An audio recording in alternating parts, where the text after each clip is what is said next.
মইনাহঁত, আহাচোন, আজি আমি তোমালোকৰ পাঠ নং 6 বতৰৰ বিষয়ে আলোচনা কৰোঁ।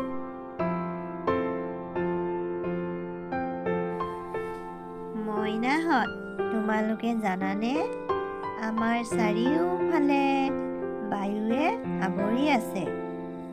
বায়ুৰ এই আৱৰণটোক বায়ুমণ্ডল বুলি কোৱা হয়। বায়ুমণ্ডলত নাইট্ৰজেন, অক্সিজেন, কাৰ্বন ডাই অক্সাইড আদি গেছ থকাৰ উপৰিও জলীয় বাষ্প আৰু ধূলিকণাও থাকে। বিভিন্ন সময়ত আমাৰ বায়ুমণ্ডলৰ অৱস্থাৰ সালসলনি হয়। যেনে দিনৰ ভাগত সাধাৰণতে গৰম আৰু ৰাতি ঠাণ্ডা পৰে। কেতিয়াবা বতাহ বলে, কেতিয়াবা বৰষুণ হয় আৰু কেতিয়াবা ধুমুহাৰ সৃষ্টি হয়। বায়ুমণ্ডলৰ এনে একোটা পৰিস্থিতিয়েই বতৰৰ সৃষ্টি কৰে। এতিয়া আমি বিভিন্ন বতৰৰ বিষয়ে জানি লওঁ আহাচোন। আকাশত ডাৱৰ নাথাকিলে আকাশ ফৰকাল থাকে। গৰম বেছি হয়।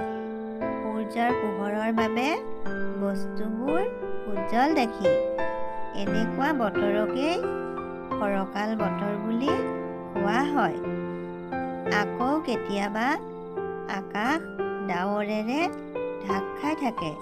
সূৰ্যটো ডাৱৰে ঢাকি থাকে বাবে বস্তুবোৰ নিস্তেজ দেখি। এনেকুৱা বতৰ হ'ল ডাৱৰীয়া বতৰ। ডাৱৰীয়া বতৰত সাধাৰণতে বৰষুণ হোৱাৰ বাবে বতৰ কিছু ঠাণ্ডা হয়। বৰষুণ পাতলীয়া বা ডাঙৰো হ'ব পাৰে। এনে বতৰ হ'ল বৰষুণৰ বতৰ। বহুত দিন বৰষুণ নহ'লে বতৰ শুকান হয়। এনে বতৰ হৈছে খৰাং বতৰ বা শুকান বতৰ। কেতিয়াবা আকৌ বতাহ বৰ বেগেৰে বলাৰ ফলত ঘৰ-দুৱাৰ, গছ-গছনি আদি ভাঙি পৰে, যাক আমি ধুমুহা বুলি কওঁ। ধুমুহা আহিলে আকাশত বিজুলী ঢেৰেকণি মাৰে আৰু মেঘেও গাজে। মইনাহঁত, আজিৰ পাঠটোত আমি ফৰকাল বতৰ, ডাৱৰীয়া বতৰ, বৰষুণৰ বতৰ আৰু শুকান বতৰৰ বিষয়ে আলোচনা কৰিলোঁ। পৰৱৰ্তী সময়ত আমি এই পাঠটোৰ অন্যান্য কথাসমূহ আলোচনা কৰিম। তোমালোকে এই কথাবোৰ ভালদৰে কিতাপখন মেলি পঢ়িবা।